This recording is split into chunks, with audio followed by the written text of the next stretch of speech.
So, in yesterday's class, we had started with selective reabsorption, and we discussed that selective reabsorption is a process through which um, some substances are selectively reabsorbed back into the blood. हमारे पास small molecules ultrafiltration के through escape करते हैं out of the blood that is running through the glomerulus, और जो हमारे पास filtrate होता है उसको हम ल्यूमिनल फ्लूइड बुलाते हैं।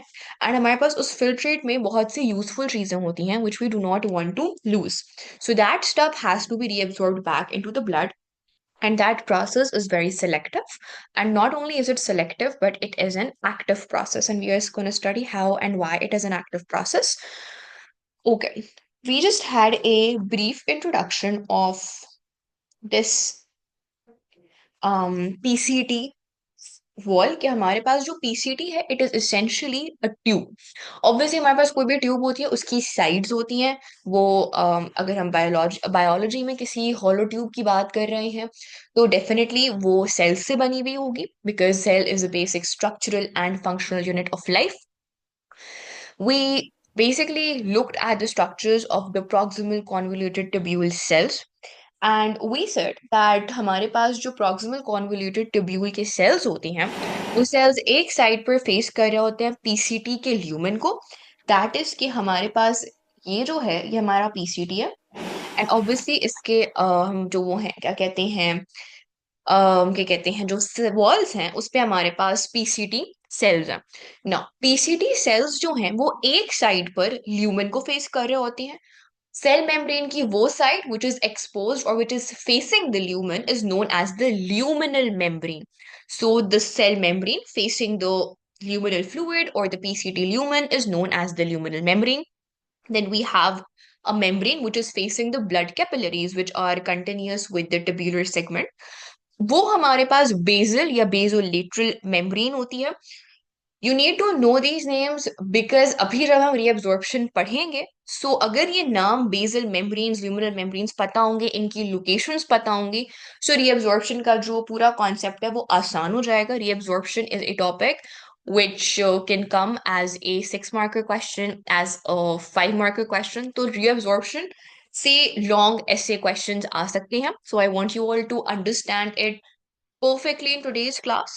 I would be repeating it twice so that याद हो जाए अच्छे से सबको.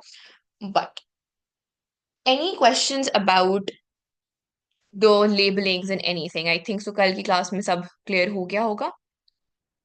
Can we proceed? Perfect.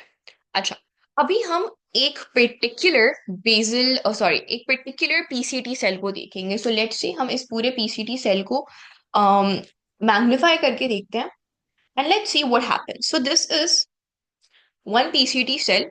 Obviously हमारे पास बहुत सारे पीसीटी सेल्स होंगे, बट फॉर कन्वीनियंस हम लोग एक ही सेल को जरा देखकर समझते हैं इस पूरे प्रोसेस को. Perfect. Now this is one PCT cell. PCT cells हमारे पास जो हैं, हम एक पर्टिकुलर पीसीटी सेल को देख रहे हैं for the process of reabsorption. हमारे पास this is your one membrane, this is your other membrane. जल्दी से बताओ मुझे ए वो कौन सी वाली मेम्ब्रेन है और बी कौन सी वाली मेम्ब्रेन है. Is the luminal membrane, B is the basal membrane, A is the luminal, B is the basal. Perfect. ठीक है ना. हमारे पास ये जो हमारी बेसल मेम्ब्रेन है और हमारी जो ल्यूमिनल मेम्ब्रेन है उसमें हमारे पास होंगे ट्रांसपोर्ट प्रोटीन्स. एएस में हमने पढ़ा था कि हमारे पास जो डिफ्यूजन होती है या एक्टिव ट्रांसपोर्ट होता है ऑफ पोलर मॉलिक्यूल्स या चार्ज्ड मॉलिक्यूल्स, वो हमारे पास ट्रांसपोर्ट प्रोटीन्स के थ्रू होता है. सो यहाँ पर जो हमारे पास हम पूरी मूवमेंट देख रहे होंगे, आयंस की मूवमेंट देख रहे होंगे, ग्लूकोज की मूवमेंट देख रहे होंगे, अमीनो एसिड्स की मूवमेंट देख रहे होंगे, ये मूवमेंट्स के लिए हमें ट्रांसपोर्ट प्रोटीन्स चाहिए होते हैं. In yesterday's class we said कि हमारी जो ल्यूमिनल मेम्ब्रेन है दैट हैज माइक्रोविलाई, उसकी जो सेल मेम्ब्रेन है इट इज फोल्डेड. और जो हमारी बेसल मेम्ब्रेन है उसमें भी हमारे पास फोल्ड्स होती हैं, बट उन फोल्ड्स को हम क्या बुलाते हैं, हम उनको व्हाट यू से इन्वेजिनेशंस बुलाते हैं. नाउ हमारे पास ये जो फोल्ड्स होते हैं on either of the membranes they increase the surface area, and because they have a greater surface area because of these folds, they can provide for more space for these transport proteins to be present. Now, what is the significance of these transport proteins and how are they working? ये मेरे पास एक PCT cell है. This is a PCT cell. PCT cell एक तरफ connect face कर रहा है capillary को जिसके थ्रू ब्लड पास कर रहा है, और एक तरफ ये फेस कर रहा है ल्यूमेन को जिसके थ्रू ल्यूमिनल फ्लूइड पास कर रहा है. Now, luminal fluid would have what? It would have glucose. It would have amino acids. It would have water because fluid है तो water होगा. It would have salts. In salts में हमारे पास आपके सारे electrolytes आ जाएंगे. Sodium, potassium, chloride, etc. जितने भी electrolytes हैं वो आ जाएंगे. So हमारे पास salts भी होंगे. Now, over here हम सबसे पहले अंडरस्टैंड करेंगे ग्लूकोज की रीअब्जॉर्प्शन को. हमारा जो रीअब्जॉर्प्शन की पूरी स्टोरी है वो स्टार्ट होती है सोडियम पोटेशियम पंप से. Now sodium potassium pump, would it be a carrier protein or would it be a channel protein? It would be a carrier protein. Why would it be a carrier protein? हमारे पास जितने भी, can you please repeat कौन सी किधर present होंगी? क्या the transport proteins की बात कर रहे हो रायमा? हमारे पास जो बेसल मेम्ब्रेन है उस पे हमें सोडियम पोटेशियम पंप नजर आएगा, जो हमारी क्या कहते हैं वो है लेट्स से कैसे लर्न किया. अच्छा, तब बताती हूँ, एक मिनट. या ना, हमारे पास जो सोडियम पोटेशियम पंप है that is facing the capillaries. ये हमारे पास बेसल मेम्ब्रेन को फेस कर रहा है. B for blood, B for basal membrane. Blood को जो साइड फेस कर रही होगी वो कौन सी होगी? वो हमारे पास बेसल मेम्ब्रेन होगी. बेसल मेम्ब्रेन पे हमारे पास होता है सोडियम पोटेशियम पंप. अभी हम खाली सोडियम पोटेशियम पंप को डिस्कस करें because that is where the entire process starts from. This is like point A or point one of our reabsorption journey. जो हमारे पास सोडियम पोटेशियम पंप है, sodium potassium pump क्या करता है? It actively transports three sodiums out of the PCT cell. So PCT cell से हमारे पास three sodiums move out and two potassiums move in. Now हमारे पास ये एक्टिव ट्रांसपोर्ट हुआ. एक्टिव ट्रांसपोर्ट अगर हो रहा है और मेरे पास sodium ions are moving from a low concentration to a region of high concentration, तो मेरे पास ओवरऑल जो sodium ion concentration inside the PCT cell है that would decrease. Do you all agree? या इन वन एक्टिव ट्रांसपोर्ट, जब एक दफा हमारे पास sodium potassium pump active transport carry करता है तो एक दफा में वो three sodium ions out and two potassium ions in. Okay, I will repeat. हमारे पास basal membrane which is facing the blood, उस बेसल मेम्ब्रेन पर हमारे पास सोडियम पोटेशियम पंप होता है. सोडियम पोटेशियम पंप हमारे पास एक्टिव ट्रांसपोर्ट करवाता है. It is a carrier protein. Carrier proteins हमारे पास एक्टिव ट्रांसपोर्ट करवा सकते हैं. So the carrier protein, which is your sodium potassium pump, it would actively pump three sodiums out and two potassiums in. And if three sodium ions have been pumped out of the PCT cell, the sodium ion concentration inside the PCT cell would decrease. तो हमारी intracellular sodium ion concentration is decreasing. Are we all together up until here? Any questions? Do we have to remember the numbers? The numbers are a prerequisite knowledge. This is something you should know from your AS. And because ये यहाँ पर भी है और अभी हम वहां पर व्हाट डू यू से कोऑर्डिनेशन कंट्रोल में जब हम लोग वो पढ़ रहे होंगे क्या कहते हैं मेम्ब्रेन पोटेंशियल, तब भी हम ये सोडियम पोटेशियम पंप देख रहे होंगे. So it is better if you know this because this is something which is an AS knowledge, so they expect you to know this already. So three sodiums out two potassiums in. Two potassiums याद करने का एक आसान तरीका है। Now this is a very again desi thing, desi way to remember, but for I don't know about the rest of you, but for people, वैसे तुम लोग तो जेंजी हो, मैं भी जेंजी हूँ वैसे, but I don't know if you guys have heard of the 2K bus stop. तो एक बस होती है 2K करके, उसका बस स्टॉप होता है कराची में। सो 2K बस स्टॉप से अगर तुम लोग याद कर सकते हो कि two potassiums go out, so that way you can maybe remember. So two potassiums come in, three sodiums go out. यहां तक क्लियर है? जब हमारे पास three sodium ions go out of the PCT cell, हमारे पास जो पीसीटी सेल का सोडियम आयन कॉन्सेंट्रेशन है वो डिक्रीज होगा। सोडियम आयन कॉन्सेंट्रेशन सेल का डिक्रीज हुआ है, उसको अब हमारे पास एक कॉन्सेंट्रेशन ग्रेडियंट बन गया है। कॉन्सेंट्रेशन ग्रेडियंट कैसे बन गया है? हमारे पास सॉल्ट्स प्रेजेंट है ल्यूमिनल फ्लूइड में, और इन सॉल्ट्स में सोडियम आयन भी प्रेजेंट होगा। सो हमारे पास होगा क्या, that in the luminal fluid the sodium ion concentration would be greater in comparison to the PCT. Now हमारे पास सोडियम आयन की क्या मूवमेंट होनी चाहिए from the luminal fluid inside the PCT? ये याद कैसे होगा? ये याद हो जाएगा रहमा, ये याद हो जाएगा, हम याद कर लेंगे। You don't have to worry about that. मैंने बहुत क्लियरली ये सब कुछ नीचे लिखा हुआ है, अभी मैं सिर्फ सुना रही हूँ कहानी, कहानी समझ के सुन लो, फिर हम लोग जब किस तरह से आंसर में लिखना है, the answer is written in the next slide. अच्छा, Eman, my question was that हमारे पास because of this active transport three sodium ions moving out of the PCT, हमारे पास जब पीसीटी सेल का सोडियम आयन कॉन्सेंट्रेशन डिक्रीज हुई, तो हमारे पास यहाँ पर लो कॉन्सेंट्रेशन है सोडियम आयंस की। ल्यूमिनल फ्लूइड में सॉल्ट्स प्रेजेंट है, हमारे पास जहां पर भी सॉल्ट होगा, सॉल्ट्स में हमारे पास क्या कहते हैं, सोडियम आयन प्रेजेंट होता है। So luminal fluid has a greater sodium ion concentration. Now because of this हमारे पास एक concentration gradient, sodium ion concentration gradient establish हो जाता है। Now the sodium ion has to come in. Sodium ion हमारे पास एक चार्ज पार्टिकल है, चार्ज बॉडी है। Charge bodies directly cell membrane को क्रॉस नहीं कर सकती, उनको कोई ट्रांसपोर्ट प्रोटीन चाहिए। अब सीन ये है कि हमारे पास जो ल्यूमिनल मेम्ब्रेन पर ट्रांसपोर्ट प्रोटीन मौजूद है वो एक को ट्रांसपोर्टर है। को ट्रांसपोर्टर का क्या मतलब है कि वो दो चीजें साथ ट्रांसपोर्ट करेगा। वो सोडियम से कहेगा कि नहीं, मैं तुम्हें खाली एंटरटेन नहीं कर सकता, I can't take you alone, I need you to bring someone with you, तुम कोई +1 लेकर आओ। सो सोडियम कहेगा अच्छा, लेट्स ब्रिंग अलोंग ग्लूकोज।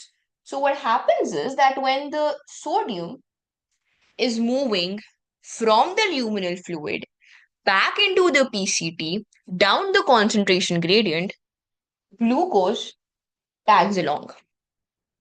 यहां तक बात समझ आई? कोई क्वेश्चंस? नहीं। हमारे पास सोडियम आयंस तो फैसिलिटेटेड डिफ्यूजन्स के थ्रू मूव कर रहे हैं, बिकॉज हमारे पास हाई सोडियम आयन कॉन्सेंट्रेशन से लो सोडियम आयन कॉन्सेंट्रेशन मूव हो रही है। तो सोडियम आयन की जो मूवमेंट है that is a facilitated diffusion. Glucose, glucose जो साथ मूव कर रहा है from the luminal fluid into the PCT cell, is it an active transport और is it a passive transport of glucose? सिर्फ माय क्वेश्चन इज कि हमारे पास जब सोडियम आयन के साथ ग्लूकोज भी मूव कर रहा है, सोडियम आयन तो down the concentration gradient move कर रहा है, it is moving by facilitated diffusion. अगर ग्लूकोज साथ मूव कर रही है, तो ग्लूकोज की ये movement is it down the concentration gradient as in passive movement है, और it is against the concentration gradient active movement है? That's my question. Glucose passively move कर रहा है या actively move कर रहा है? Now, the majority of you is saying passive, and I'm sorry to break your hearts, but it is an active transport. Now, exactly I was expecting, जैसे राहिमा ने पूछा ल्यूमेन में हाई होगी, क्योंकि हमने तो ब्लड जो है उसने अपना ग्लूकोज तो लूज कर लिया था ग्लोमेरुलस के थ्रू अल्ट्रा फिल्ट्रेशन में, और ग्लूकोज हमने रीअब्सॉर्ब करनी है ब्लड के अंदर। तो हमारे पास ल्यूमिनल फ्लूइड में ज्यादा ग्लूकोज होगी, यही सबका कॉन्सेप्ट था जिसने भी पैसिव बोला है। Okay, now your concept is correct to a point कि हमारे पास ब्लड और ल्यूमिनल फ्लूइड के बीच में, the luminal fluid has a greater glucose concentration and blood has a lower glucose concentration. ये कॉन्सेप्ट सही है, बट यहां पर जो ग्लूकोज मूव कर रही है, ग्लूकोज ल्यूमिनल फ्लूइड से डायरेक्टली ब्लड में मूव कर रही है या फिर ल्यूमिनल फ्लूइड से एक सेल के अंदर मूव कर रही है?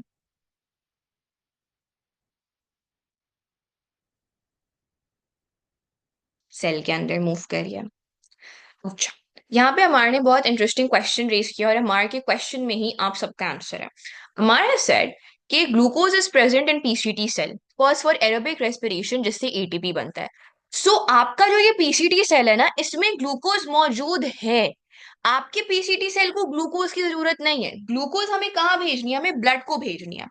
हम रिक्वेस्ट कर रहे हैं पीसीटी सेल से कि हमें पता है भाई तुम्हारे पास ग्लूकोज है, तुम्हें ग्लूकोज नहीं चाहिए, बट हम डायरेक्टली नहीं भेज पा रहे ब्लड को glucose. Can you please take in glucose for us? तो यहाँ पर ऑलरेडी ग्लूकोज ज्यादा है। PCT does not need glucose. हमें क्या करना है? हमें ल्यूमिनल फ्लूइड से ग्लूकोज भिजवानी है ब्लड में। सो वी वुड, तो पीसीटी कहेगा अच्छा ठीक है, मैं ले लेता हूँ थोड़ी देर के लिए ग्लूकोज। तो यहाँ पर जो ग्लूकोज मूव कर रही है ना, in comparison of these three things, तो हमारे पास पीसीटी में ऑलरेडी ग्लूकोज है। ग्लूकोज की कमी नहीं है पीसीटी को। पीसीटी को किस चीज की कमी थी? सोडियम की कमी थी। कोई बात नहीं रायमा, मैं फिर से सब एक्सप्लेन करूंगी, डोंट वरी। हमारे पास पीसीटी को सोडियम की कमी थी। यहां तक सबको क्लियर है कि एक सोडियम आयन कॉन्सेंट्रेशन में डिप आया था, जिसकी वजह से पीसीटी को सोडियम आयंस चाहिए थे ल्यूमिनल फ्लूइड से। यहां तक किसी को कोई कंफ्यूजन है? रायमा यहां तक क्लियर है?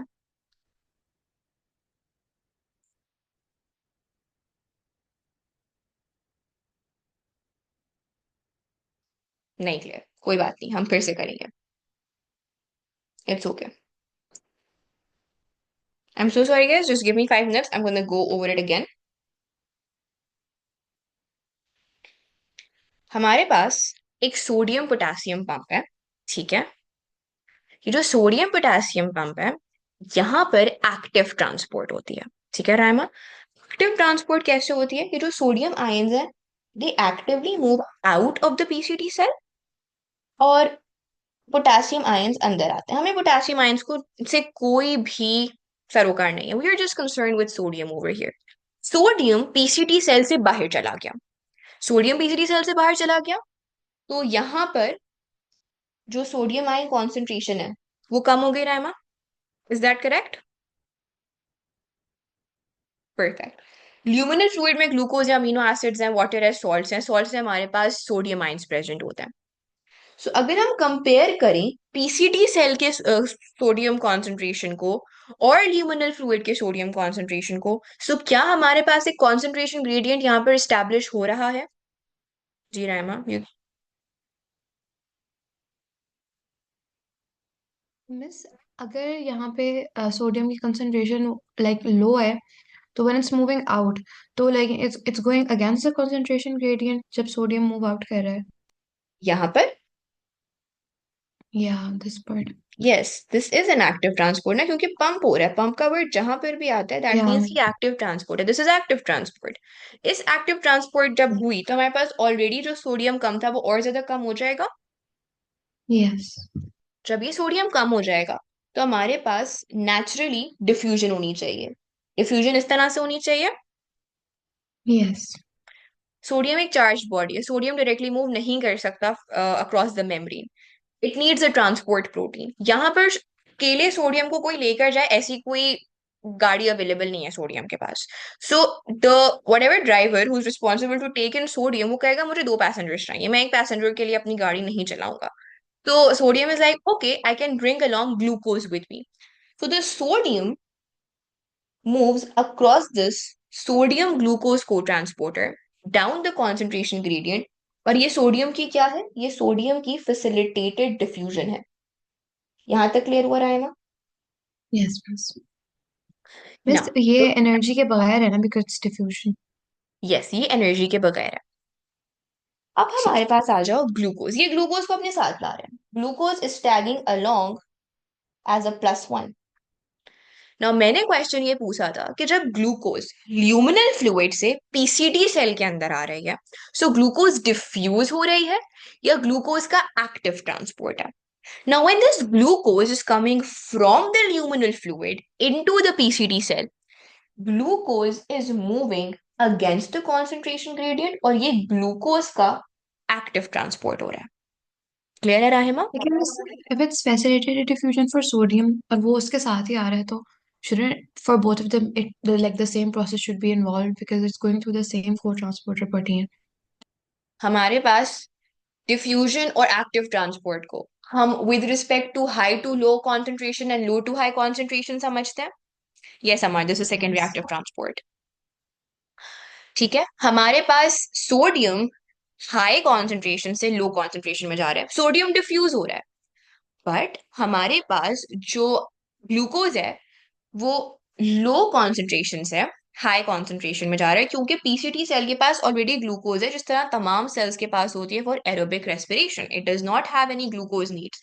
नाउ आपका जो क्वेश्चन है वो ये होगा कि हमारे पास अगर एक चीज फैसिलिटेटेड डिफ्यूजन के साथ मूव कर रही है, एक चीज एक्टिव ट्रांसपोर्ट के साथ मूव कर रही है अक्रॉस द सेम को ट्रांसपोर्टर, तो हमारे पास या तो यहाँ पर एटीपी यूज हो रहा होगा या यहाँ पर एटीपी यूज नहीं हो रहा होगा. Is that the question? Yes. हमारे पास I was coming to this point that Ammar has said that this is a secondary active transport की एग्जाम्पल. सेकेंडरी एक्टिव ट्रांसपोर्ट क्या होता है? हमारे पास यहाँ पर इनिशियली एक एक्टिव ट्रांसपोर्ट हुआ था साइड स्टार्ट में, बिल्कुल यहाँ पर एटीपी यूज हुआ था.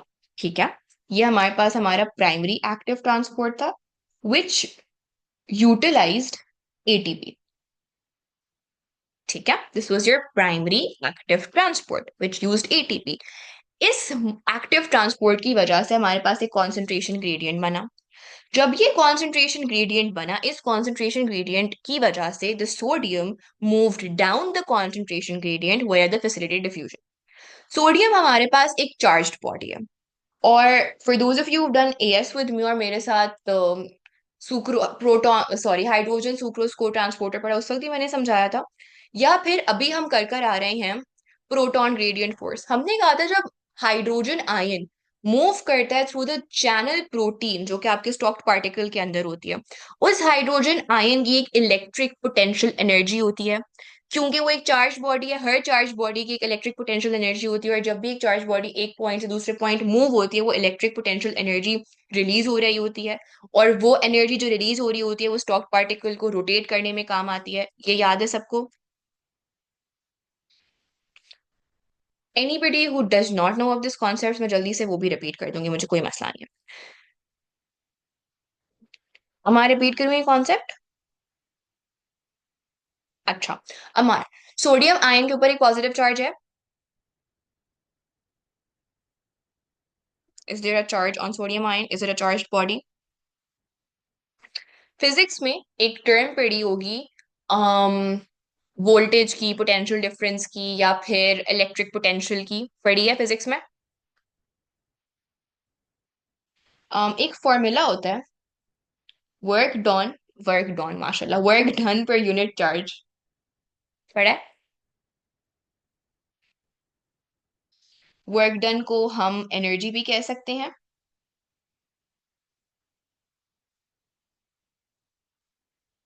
Can we call work done as energy? Same चीज होती है, राइट? हमारे पास चार्ज है, सोडियम आयन के ऊपर एक +1 का चार्ज है, और ये जो सोडियम आयन है ये मूव कर रहा है. क्या movement from point A to point B work done होता है? Yes miss. तो हमारे पास वर्क डन हो रहा है, यानी कि हमारे पास एनर्जी यूटिलाइज कर रहा है अपनी, जो भी उस चार्ज बॉडी के पास है. हर चार्ज बॉडी के पास एक इलेक्ट्रिक पोटेंशियल एनर्जी होती है. That electric potential energy which sodium possesses, और जब ये मूव कर रहा होता है तो इसकी जो इलेक्ट्रिक पोटेंशियल एनर्जी है ना, वो एनर्जी यूज करते हुए ग्लूकोज एक्टिवली अंदर आता है. इस स्टेज पे हम एटीपी से एनर्जी नहीं ले रहे, इस स्टेज पे हम जो एनर्जी ले रहे हैं वो हम सोडियम आयन की मूवमेंट से ले रहे हैं। सोडियम आयन की इलेक्ट्रिक पोटेंशियल एनर्जी है। जिस तरह से एटीसी में हमने कहा था ना कि जो प्रोटॉन्स एक्टिवली पंप हो रहे हैं वो एटीपी की वजह से एक्टिवली पंप नहीं हो रहे, वो इलेक्ट्रॉन्स की एनर्जी की वजह से पंप हो रहे हैं। उसी तरह से जो ग्लूकोज एक्टिव ट्रांसपोर्ट के थ्रू अंदर जा रहा है वो एटीपी से एनर्जी डिराइव नहीं कर रहा, वो सोडियम आयन की मूवमेंट से, सोडियम आयन की इलेक्ट्रिक पोटेंशियल एनर्जी से एनर्जी डिराइव कर रहा है। Is this now clear to all of you? Any questions अगर हैं तो पूछ लो। मुझे पता है को ट्रांसपोर्टर्स में थोड़ी कंफ्यूजन हमेशा आती है, इट्स ओके अगर कंफ्यूजन है पूछ लो। और फिजिक्स हमें से किसी को भी नहीं अच्छी लगती, just by the way.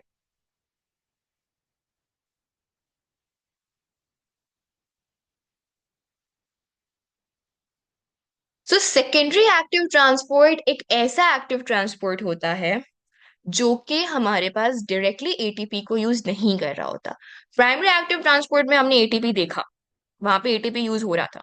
Secondary active transport में क्या हो रहा है कि चार्ज्ड बॉडी डिफ्यूज डाउन कर रही है, उसकी इलेक्ट्रिक पोटेंशियल एनर्जी होती है, energy work done per unit charge वाला कॉन्सेप्ट आ रहा होता है। तो जो उस चार्ज्ड बॉडी की एनर्जी है वो एनर्जी खींचती है ग्लूकोज को for active transport. This is your secondary active transport. Glucose अंदर आ गई यस। और जीएमआर। जो ईटीसी में इलेक्ट्रॉन्स मूव करते हैं और एनर्जी हम्म। लूज करते हैं, so do we hmm. Say that that is also secondary active transport? अच्छा, वहां पर क्या हमारे पास इनिशियली कोई प्राइमरी एक्टिव ट्रांसपोर्ट हुआ था इनिशियली? No miss. तो वो सेकेंडरी एक्टिव ट्रांसपोर्ट नहीं है, ठीक है। Okay perfect. अब हमारे पास ग्लूकोज अंदर आ गया और हमें समझ आ गया ग्लूकोज किसकी एनर्जी यूज करते हुए अंदर आया। अब जब ग्लूकोज अंदर आ गया है तो ग्लूकोज का ओवरऑल जो कॉन्सेंट्रेशन है inside the PCT cell that is high. जी Rahima. Means I got the पूरा वो वाला पार्ट, लेकिन मुझे सिर्फ ये वाला पॉइंट समझ नहीं आया जिसके अंदर के हाउ इज दैट इंटरलिंक्ड कि आपकी पहले एक्टिव ट्रांसपोर्ट हुई थी उसकी वजह से लाइक सेकेंडरी ट्रांसपोर्ट हो रही है। मुझे ये वाला पॉइंट नहीं समझ आया। अच्छा, हम प्राइमरी एक्टिव ट्रांसपोर्ट या सेकेंडरी एक्टिव ट्रांसपोर्ट, अच्छा वैसे तो ये इतनी डिटेल में आपके सिलेबस का पार्ट है नहीं फर्स्ट एंड फॉरमोस्ट, बट अक्सर लोगों को ये कॉन्सेप्ट समझ नहीं आता, जैसे कि यहाँ पे भी कंफ्यूजन हुई थी कि सोडियम फैसिलिटेटेड डिफ्यूजन से मूव कर रहा है, ग्लूकोज एक्टिव ट्रांसपोर्ट से मूव कर रहा है, ये कैसे हो रहा है। इस वजह से I explain the secondary active transport इतना डिटेल से। हाउएवर देखो हमारे पास एक एक्टिव ट्रांसपोर्ट में हम हमेशा कहते हैं एक्टिव ट्रांसपोर्ट को हम एएस में कैसे डिफाइन करते हैं। Active transport requires energy in the form of ATP. Is that how we describe active transport? Yes. ठीक है। जो हमारे पास एक्टिव ट्रांसपोर्ट है या प्राइमरी एक्टिव ट्रांसपोर्ट है वो हमेशा हमारे पास ट्रिगर कब होते हैं जब एटीपी यूटिलाइज हो रहा होता है। हमारे पास एक प्राइमरी एक्टिव ट्रांसपोर्ट हुआ, उस प्राइमरी एक्टिव ट्रांसपोर्ट ने एक sodium ion concentration gradient establish करवाया। क्या हमारे पास इस एक्टिव ट्रांसपोर्ट की वजह से एक सोडियम आयन कॉन्सेंट्रेशन ग्रेडियंट बना? यस। क्योंकि हमारे पास पहले वाले एक्टिव ट्रांसपोर्ट जिसमें एटीपी यूज हो रहा था उसकी वजह से एक कॉन्सेंट्रेशन ग्रेडियंट बना, और उस कॉन्सेंट्रेशन ग्रेडियंट की वजह से हमारे पास एक और एक्टिव ट्रांसपोर्ट हो रहा है जिसमें ऑल्दो हम एटीपी यूज नहीं कर रहे, बट क्योंकि अगर ये स्टेप ना होता तो हमारे पास ये स्टेप भी तो नहीं होता। इस वजह से हम इसको सेकेंडरी एक्टिव ट्रांसपोर्ट बुला रहे होते हैं। ठीक यानी है। एटीपी नहीं यूज करते हैं। हाँ, सेकेंडरी एक्टिव ट्रांसपोर्ट में हम एटीपी यूज नहीं करते, प्राइमरी एक्टिव ट्रांसपोर्ट में हम एटीपी यूज कर रहे होते हैं। सेकेंडरी एक्टिव ट्रांसपोर्ट में the energy is derive from the movement of the charge sodium ions. ठीक है। Okay. Like, why can't we just not call it active transport then? Because अगर energy be like the primary that thing that we like differentiate between diffusion and active transport, वो तो apply नहीं हो रहा है ना यहाँ पे। तो why wouldn't this like be facilitated diffusion too? Because वो भी through a membrane protein हो रहा है फैसिलिटी और डिफ्यूजन पैसिव होता है एक्टिव होता है? पैसिव होता है, लेकिन यहाँ पे ये कह रहे हैं एटीपी तो नहीं यूज हो रहा ना, तो इट्स इनडायरेक्टली मतलब पैसिव एग्जैक्टली एक्टिव तो ट्रांसपोर्ट नहीं के यूज हुआ। क्या सोडियम को मूव कराने के लिए हमें कोई एनर्जी चाहिए थी? सोडियम किसी एनर्जी को यूज करते हुए एंटर हुआ है अंदर, नहीं, तो वो पैसिवली मूव करे, फैसिलिटी डिफ्यूजन के थ्रू मूव करे, लेकिन क्या ग्लूकोज को मूव कराने के लिए हमें एनर्जी चाहिए थी? एटीपी तो नहीं यूज कर रहा ना, लेकिन ओके। एनर्जी तो यूज कर रहे हैं ना, एक्टिव ट्रांसपोर्ट रिक्वायर्स एनर्जी, है ना, and it is okay. Low to high. So हमारे पास एक चीज down the concentration gradient move कर रही है, एक चीज against the concentration gradient move कर रही है। सो ग्लूकोज की फैसिलिटी डिफ्यूजन यहाँ पर नहीं हो रही, ग्लूकोज का एक्टिव ट्रांसपोर्ट यहाँ पर हो रहा है। अब क्लियर हो गया रहमा? यस कि मिस। अभी भी कोई मिस, क्वेरी है तो पूछ लो। या जस्ट वन थिंग कि ग्लूकोज अंदर मूव कर क्यों रही है, व्हाट्स द रीजन? सोडियम को अंदर आना है उसकी पीसीटी वजह के। से। एग्जैक्टली, सोडियम के पास और कोई तरीका नहीं है को ट्रांसपोर्टर के बगैर आने का, तो सोडियम को अगर अंदर आना है तो ग्लूकोज को साथ लाना पड़ेगा, वरना सोडियम अंदर नहीं आ सकता। इस वजह से ग्लूकोज मूव कर रही है। ठीक है that is got why it, it's a मैं को आता है। Transporter. Yes, for the active transport of glucose, we are using the energy from sodium. Yes, जब सोडियम की फैसिलिटी डिफ्यूजन होती है तो हमारे पास एनर्जी जो है सोडियम की मूवमेंट की वजह से, that energy is utilise to pull glucose with it. अच्छा जी, अब हमारे पास ग्लूकोज अंदर आ गया। ग्लूकोज के अंदर आने तक की कहानी सबको क्लियर है? Just give me a thumbs up please.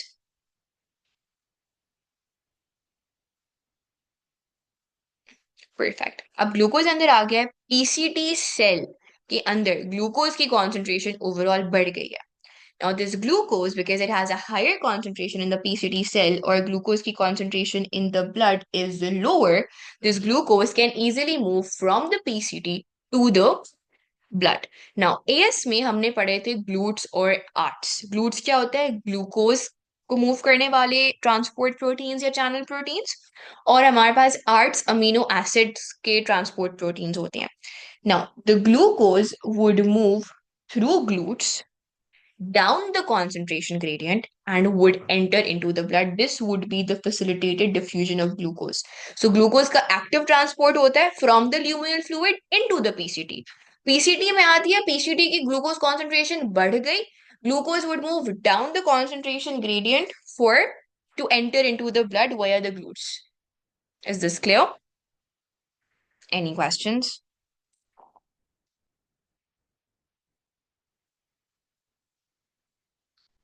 अच्छा, मैं फिर से रिपीट करती हूँ। ग्लूट्स हमारे पास एक चैनल प्रोटीन है जिसके थ्रू ग्लूकोज मूव करती है। Glucose can not directly diffuse through a membrane, glucose needs a transport protein. So the transport protein which enables the facilitated diffusion of glucose is known as glutes. Yes. In the case of the capillaries in the nephron, yes, it is lower. Why? Because हमारे पास जो glomerulus था उससे जो glucose थे वो leak हो गए थे। तो अगर ब्लड जब ग्लोमेरुलस में था उसने अपने वहां से ग्लूकोज लूज हो गए, तो हमारे पास ग्लोमेरुलस से इफरेंट आर्टीरियोल में जब जो ब्लड गया उसमें ग्लूकोज कॉन्सेंट्रेशन लो होगी ना, क्योंकि ग्लूकोज फिल्टर होके क्या कहते हैं वहां चला गया बोमन्स कैप्सूल, और बोमन्स कैप्सूल से ल्यूमिनल फ्लूइड बन गया।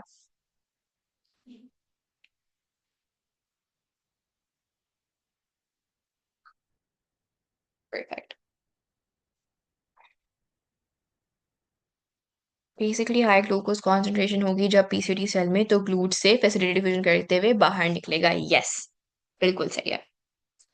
अब इसको, ये 5 लफ्जों की कहानी थी जिसको हमने आधे घंटे में समझा, and I hope because there is no specific name for PCT cell like हाँ, there is no specific name, it's just the PCT cell. ठीक है, you have to call it the PCT cell. So what is a reabsorption of glucose? Step number 1, sodium potassium pump on the basal membrane actively pumps 3 sodium out of PCT and 2 sodiums into the PCT cell, thereby lowering the intracellular sodium ion concentration. This creates a concentration gradient to allow sodium ion to move from the luminal fluid into the PCT cells. Sodium ions are co-transported into PCT cells along with glucose via sodium ion glucose co-transporters, और मैं लिख देती हूँ कि ये कहाँ पे present होते हैं? ये प्रेजेंट होते हैं luminal membrane पे. Once the sodium ions along with the glucose have entered the PCT cell, the overall glucose concentration inside the PCT increases. Because the glucose inside the PCT has increased in concentration, it would move via facilitated diffusion from the PCT cells into the capillaries via glutes. Is this clear? तो पहले हमारे पास जब luminal fluid से PCT के अंदर आया glucose, secondary active transport. PCT cell से जब ब्लड में गया, facilitated diffusion. Is this clear?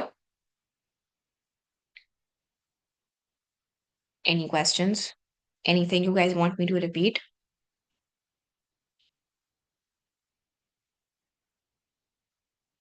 It's difficult to understand but एक दफा जब समझ आ जाए तो ये इतना सिंपल है। अच्छा, अब हम देखते हैं कि कितने अच्छे से समझ आया, बिकॉज बिल्कुल यही same to same mechanism amino acids के साथ भी होता है। ठीक है, सो अब अमीनो एसिड्स की रीअब्जॉर्प्शन आप लोग मुझे बताएंगे, और अगर कोई गलती करेंगे तो मैं ऑब्वियसली क्लियर कर दूंगी, बट मैकेनिज्म मुझे आप लोग समझाएंगे। अच्छा, वैसे आपको ग्लूकोज ही के पॉइंट ऑफ व्यू से टेस्ट करते हैं, अमीनो एसिड्स के पॉइंट ऑफ व्यू से इतना टेस्ट नहीं करते। दोनों का मैकेनिज्म बिल्कुल सेम है। ठीक है, yes Mutahar, you raised your hand, any questions? Okay, no issues. Miss, is it possible like कि अभी जो समझ आए एक दफा like one of us can just like say it कि ये लाइक आप चेक कर लें कि हम सही बोल रहे हैं कि नहीं? हाँ, अभी जब आप अमीनो एसिड्स का बताओगे तो मुझे पता चल जाएगा आपको सही समझ आया कि नहीं। So I want all of you to, अगर ओपन करके माइक बोलना है बोल दो, या फिर अगर मैसेज करके बताना है तो एवरीवन की बजाय change your settings to sending the answer just to me. तो एवरीवन से अपनी सेटिंग्स हटा लो। अच्छा जी, परफेक्ट। ओके, सो मैं प्रॉपर ड्राइंग नहीं कर रही उसकी, क्या कहते हैं, पीसीटी सेल की। मैं एक बॉक्स बना रही हूँ। I label the membranes. ये ल्यूमिनल मेम्ब्रेन है, ये बेसल मेम्ब्रेन है। Basal membrane would face the blood or the capillaries, you can say. Miss हमेशा इसी डायरेक्शन में देते हैं कि लेफ्ट साइड पे कैपिलरी होती है, राइट साइड पे ल्यूमन होता है। Did you change it नहीं, to? चेंज भी कर सकते हैं। तो आपको पता होना चाहिए basal membrane is always facing the blood capillary. Basal से याद कर लो, B for basal, B for blood capillary. तो बेसल मेम्ब्रेन हमेशा ब्लड कैपिलरी को ही फेस कर रही होगी। ठीक है, और ल्यूमिनल मेम्ब्रेन हमेशा पीसीटी ल्यूमन को फेस कर रही होगी। सो ये हमारे पास पीसीटी ल्यूमन है, and this is the PCT cell. ना, हमारे पास फर्स्ट स्टेप क्या होगा, कोई मुझे बता सकता है? Again settings, only send your message to me वाली कर दो पहले।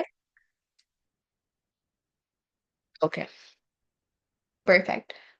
तो इस हिसाब से मेरे पास जो सोडियम पोटेशियम पंप है वो कहाँ पर होगा? वो हमारे पास यहाँ पर प्रेजेंट होगा, बेसल मेम्ब्रेन में प्रेजेंट होगा। ठीक है, सो this is your sodium potassium pump, and it would basically pump 3 sodiums out, 2 potassiums in.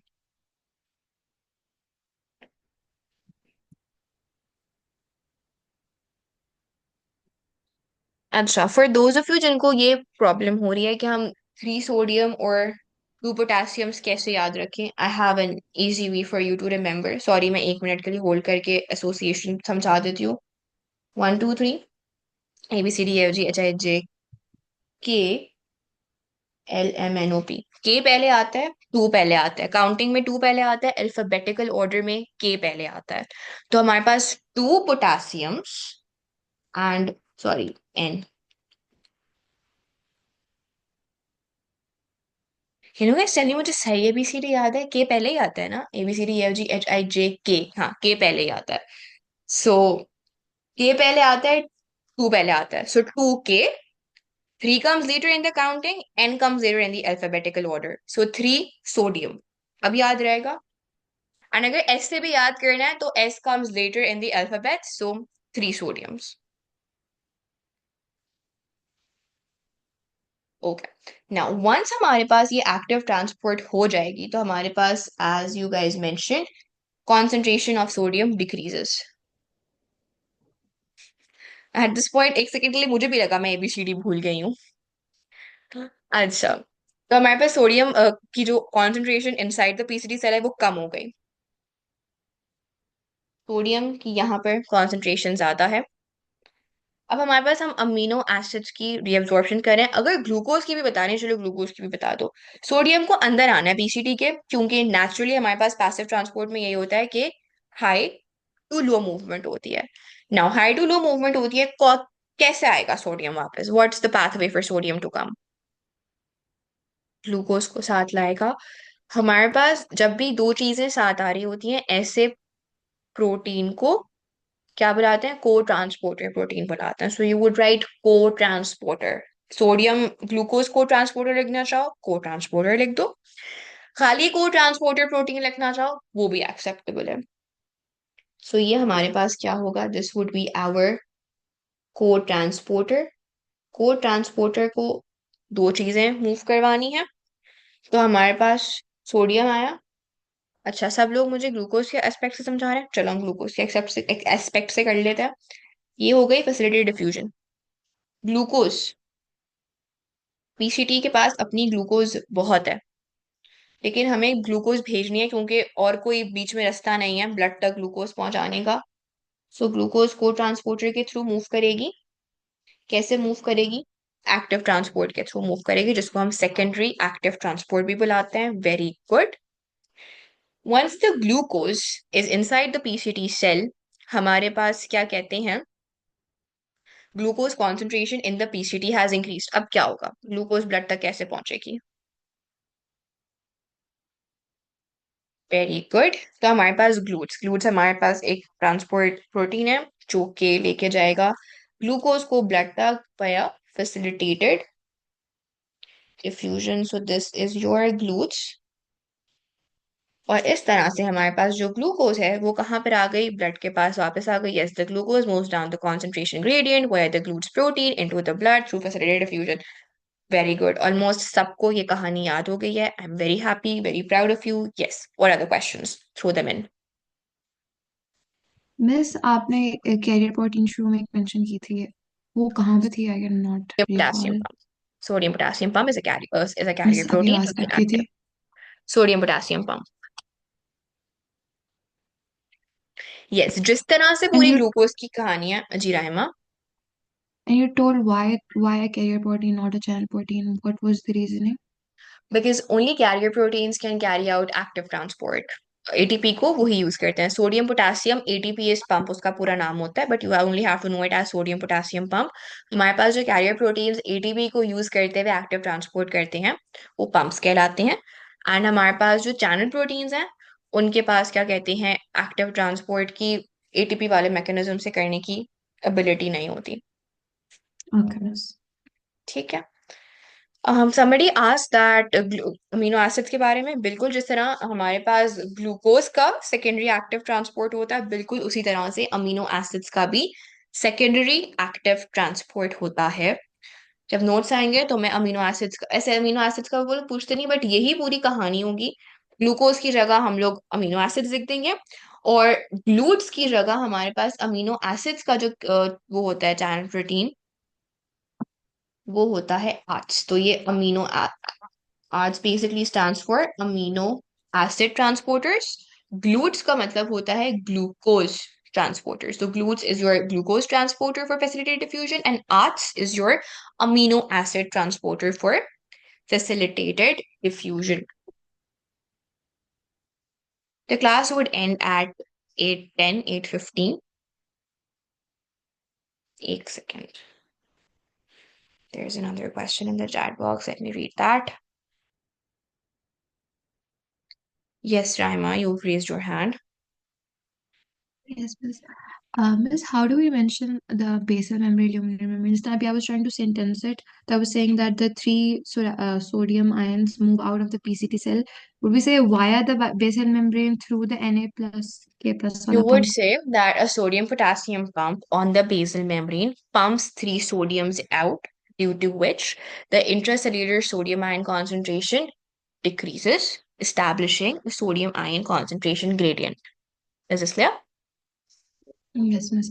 Miss, I keep on confusing this with basement membrane. I cannot learn this with basal membrane.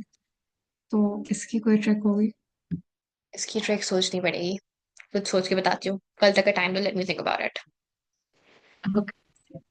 Okay, अच्छा जी।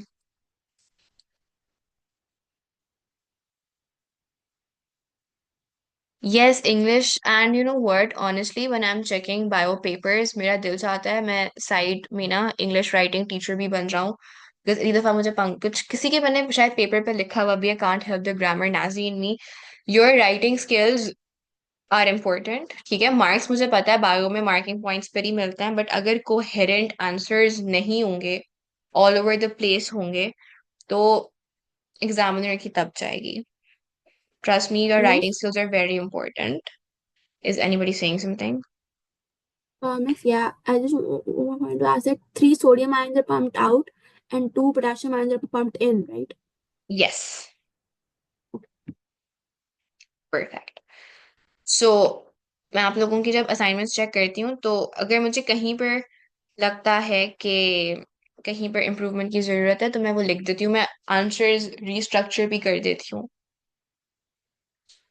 आई wish I had a biology teacher like I M.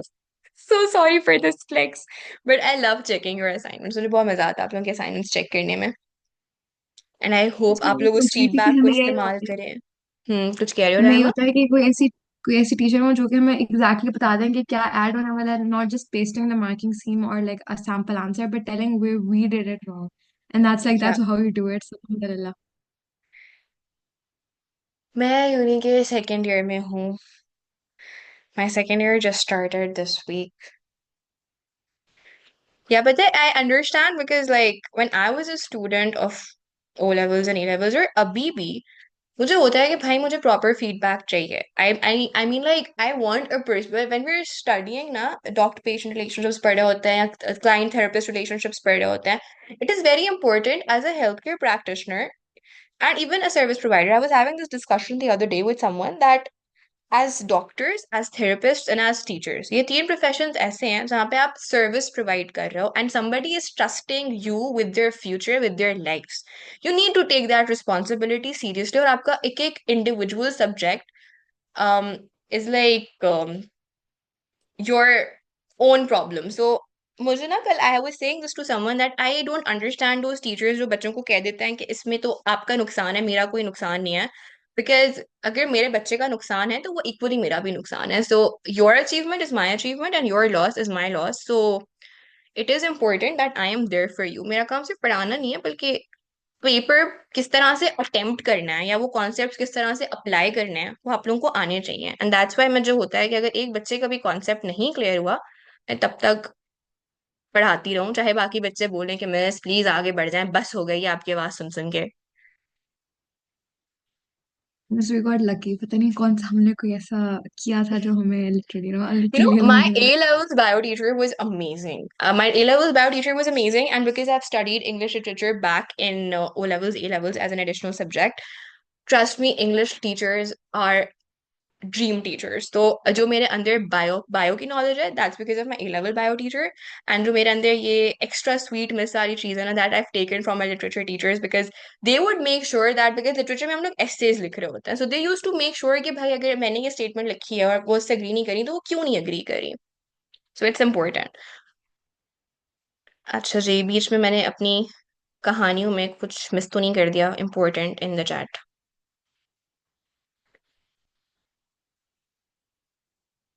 Uruj, I'm actually doing my bachelor's in psychology, but about medical में कैसे जाते हैं? Medical में आप A levels करते हैं, अपनी इक्विवेलेंसी बनवाते हैं आईबीसीसी से, और आईबीसीसी से इक्विवेलेंसी बनवा के फिर आप एमडी कैट देती हैं। 50% MD CAT, 40% A level equivalency and 10% O level equivalency would make your overall merit. And according to that merit आपकी फिर प्लेसमेंट होती है। अगर आपको पब्लिक सेक्टर में जाना है और प्राइवेट सेक्टर में जाना है, तो um, उसका भी सिमिलर प्रोसेस होता है, बट मेरिट लिस्ट नहीं रहती। Okay okay, I upload. अच्छा, बहुत बातें हो गई, जल्दी से हमने वाटर की रीअब्जॉर्प्शन करनी है क्योंकि रीअब्जॉर्प्शन हमने पीसीटी की आज खत्म करनी है। अच्छा, हमारे पास ल्यूमिनल फ्लूइड से सोडियम चला गया कहाँ पर? पीसीटी में चला गया, ग्लूकोज पीसीटी में चला गया, अमीनो एसिड पीसीटी में चला गया। जब ये सारी मूवमेंट हो गई, सोडियम की, ग्लूकोज की, अमीनो एसिड की, तो जो यहाँ पर हमारा ल्यूमिनल फ्लूइड है उसकी कॉन्सेंट्रेशन, सोल्यूट कॉन्सेंट्रेशन डिक्रीज हो जाएगी और वाटर पोटेंशियल इंक्रीज हो जाएगा। Is that the case? जब हमारे पास ग्लूकोज रीअब्सॉर्ब हो रहा होगा और अमीनो एसिड्स रीअब्सॉर्ब हो रहे होंगे, तो क्या water potential of the luminal fluid बढ़ेगा? बिल्कुल बढ़ेगा। और जब ये बढ़ेगा तो हमारे पास वाटर ऑस्मोसिस के थ्रू अंदर आ जाएगा। सो जो हमारे पास 66% शायद वाटर रीअब्सॉर्ब होता है। हाँ, तो जो 66% वाटर रीअब्सॉर्ब होता है, और जो मैंने कहा था कि हमारे पास जब फिल्ट्रेशन होती है तो ऑलमोस्ट 140 to 180 लीटर्स हमारे पास फिल्टर आउट हो जाता है ब्लड में से इनटू द वुमेन्स कैप्सूल। तो अगर इतना ज्यादा 140 litres is like 140 bottles of 1 litre वाली पेप्सी जो हम लोग पीते हैं, तो हमारे पास इतना ज्यादा यूरिन अगर निकलने लगा या इतना ज्यादा फ्लूइड अगर हमारी बॉडी लूज करने लगी, सो डिहाइड्रेट हो जाएंगे हम, और फिर इंशाल्लाह जन्नत में मुलाकात होगी। सो ये ना हो इसके लिए 66% जो वाटर रीअब्सॉर्ब होता है वो तब रीअब्सॉर्ब होता है जब ग्लूकोज और अमीनो एसिड्स की रीअब्सॉर्प्शन की वजह से वाटर पोटेंशियल इंक्रीज हो जाए ल्यूमिनल फ्लूइड का, जिसकी वजह से 66% of the water comes back in osmosis के थ्रू वो ब्लड में चला जाता है। So the entire reabsorption process of glucose and amino acids and water is interlinked. Clear हो गया वाटर की reabsorption? ये वाली तो बहुत आसान थी। Could you repeat? Okay. Luminal fluid dilute हो जाएगा जब अमीनो एसिड, सोडियम और ग्लूकोज चला जाएगा पीसीटी सेल्स के अंदर। ल्यूमिनल फ्लूइड डाइल्यूट हो गया। डाइल्यूट का मतलब है वाटर पोटेंशियल ज्यादा है, सोल्यूट कॉन्सेंट्रेशन कम है। ऑस्मोसिस क्या होता है? Movement of water from a higher water potential region to a lower water potential region across a selectively permeable membrane. Selectively permeable membrane हमारे पास सेल मेम्ब्रेन होती है। ल्यूमिनल फ्लूइड में वाटर पोटेंशियल ज्यादा है, यहाँ पर कंपैरेटिवली वाटर पोटेंशियल कम होगा, तो हमारे पास water would move down the water potential gradient via osmosis, और इस तरह से हमारे पास जो वाटर है दैट इज रीअब्सॉर्ब्ड, ताकि हमारे पास बहुत ज्यादा फ्लूइड या बहुत ज्यादा पानी हमारी बॉडी लूज ना कर रही हो।